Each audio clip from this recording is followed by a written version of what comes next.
आपको 2020 में अगर 1 लाख रुपए दिए जाते तो वो पैसे आप कहाँ लगाते? आप गोल्ड खरीदते, आप स्टॉक मार्केट में पैसे लगाते या आप उसका एफडी करवा देते? बड़ा कंफ्यूजिंग है ना कि आपको कौन अच्छा रिटर्न दे के जाएगा। तो इस वीडियो में यही बात करेंगे, आखिर 5 साल में कौन सी ऐसी चीज है जो सबसे बेस्ट रिटर्न दे के गई है। तो हेलो दोस्तों, मेरा नाम है देवांश त्रिपाठी और स्वागत है आपका हमारे इस चैनल पे, जहां हम बात करते हैं बिजनेस के बारे में, फाइनेंस के बारे में और जो हॉट टॉपिक होते हैं इन सब के बारे में हम बात करते हैं।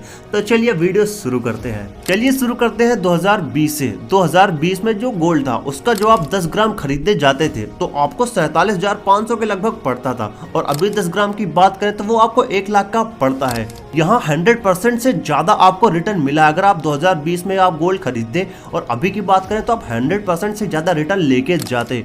और इसकी जो ग्रोथ है वो 14.9% से ज्यादा की ग्रोथ है। सोचिए अगर आप गोल्ड में पैसे लगाते उस टाइम पे तो आपका पैसा अभी तक डबल हो गया होता। अब बात करते हैं स्टॉक मार्केट की। अप्रैल 2020 में जो स्टॉक मार्केट था उसमें जो निफ्टी है वो 9,200 पॉइंट की थी, और अभी की बात करें तो वो चल रही है 22,000, मतलब 140% की ग्रोथ है। और कंपाउंडेड एनुअल ग्रोथ की बात करें तो वो था 18%। सोचिए अगर आप 1 लाख रुपए लगाते तो आपको 18% से ज्यादा कंपाउंडेड एनुअल ग्रोथ मिलती अब तक। अब बात करते हैं फिक्स्ड डिपॉजिट की। फिक्स्ड डिपॉजिट 2020 से 2025 का जो एवरेज रेट रहा है वो रहा है 6 से 7%। मतलब अगर आप 2020 में 1 लाख रुपए लगाते तो अभी आपको 1,40,000 रुपए के लगभग मिलता। तो सोचिए इसमें कितनी कम ग्रोथ है, लेकिन इसमें आपका पैसा 100% सेफ है, ये भी आप ध्यान दीजिएगा। तो अगर इन तीनों को कंक्लूड करें तो जो स्टॉक मार्केट है उसने ज्यादा रिटर्न दिया है गोल्ड और फिक्स्ड डिपॉजिट के कंपैरिजन पे, लेकिन जो गोल्ड है वो भी कहीं पीछे नहीं है, वो भी 100% से ज्यादा रिटर्न दिया है। लेकिन गोल्ड इतना ज्यादा तो रिटर्न देता नहीं है। इसके बहुत बड़े कारण है, चलिए जानते हैं वो। पहला कारण है इन्फ्लेशन। जब इकोनॉमी में इन्फ्लेशन ज्यादा होता है तो लोग गोल्ड बाय करते हैं हेज करने के लिए कि उनका लॉस रिकवर हो जाए। और 2021 से लेकर 2023 तक पूरे वर्ल्ड में इन्फ्लेशन काफी हाई रहा था।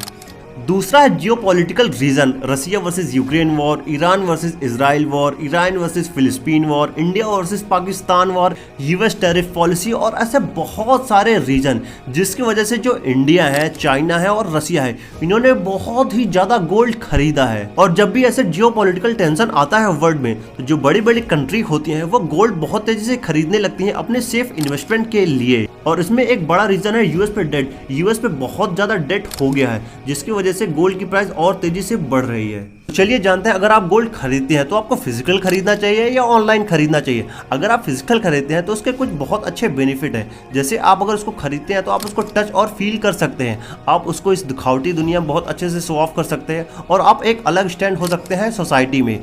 और तीसरी चीज इसके ये बेनिफिट है, आप उसको गिफ्ट कर सकते हैं अपने दोस्त और रिश्तेदार को आसानी से। लेकिन फिजिकल गोल्ड खरीदने में दिक्कत ये आती है, जो आप गोल्ड खरीदे उससे आप 10% पैसा एक्स्ट्रा दे देते हैं उसको बनाने का। मतलब जो ज्वेलरी आप बनवाएंगे उसमें 10% उसका मेकिंग चार्जेस ही दे देंगे, उस पर आप जीएसटी देंगे, उस पर आप लॉकर के चार्जेस देंगे।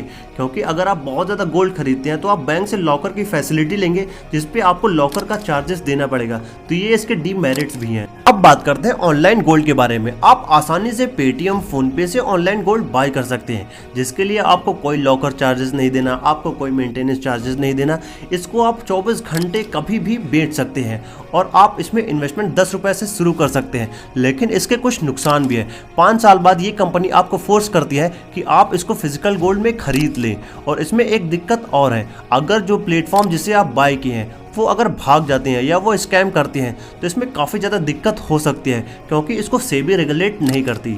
और अगर आप बिगिनर हैं तो आपके लिए ऑनलाइन गोल्ड सेफ इन्वेस्टमेंट हो सकती है। लेकिन एक ऑप्शन आपके पास और है, जिसका नाम है गोल्ड ईटीएफ और sovereign gold bond. Sovereign gold bond तो गवर्नमेंट ने बंद कर दिया इस फाइनेंशियल ईयर से, लेकिन ईटीएफ आपके पास एक ऑप्शन है जिसको सेबी रेगुलेट करती है और आपके पास सेफ्टी भी है। लेकिन ईटीएफ में इन्वेस्टमेंट करने से पहले आपके पास डीमैट अकाउंट होना चाहिए। अगर आपके पास डीमैट अकाउंट है तो आप गोल्ड का ईटीएफ बाय करके अपना सेफ इन्वेस्टमेंट रख सकते हैं। और मेरी फाइनल एडवाइस ये रहेगी, अगर आप गोल्ड बाय करना चाहते हैं तो आप अपना पर्पस डिफाइन कीजिए कि आप उसके इन्वेस्टमेंट के लिए बाय कर रहे हैं या आप उसको शो ऑफ के लिए बाय कर रहे हैं। अगर आप उसको शो ऑफ के लिए बाय कर रहे हैं तो आप फिजिकल गोल्ड खरीदिए, जिसपे आपको हाई कॉस्ट देना पड़ेगा। लेकिन आप इन्वेस्टमेंट पर्पस के लिए खरीद रहे हैं तो आप गोल्ड का ईटीएफ बाय कीजिए या उसको ऑनलाइन परचेज कीजिए। ऐसे उसको बाय करना आपको हाई कॉस्ट पड़ जाएगा, जो आप लॉन्ग टर्म में रिटर्न नहीं निकाल पाएंगे।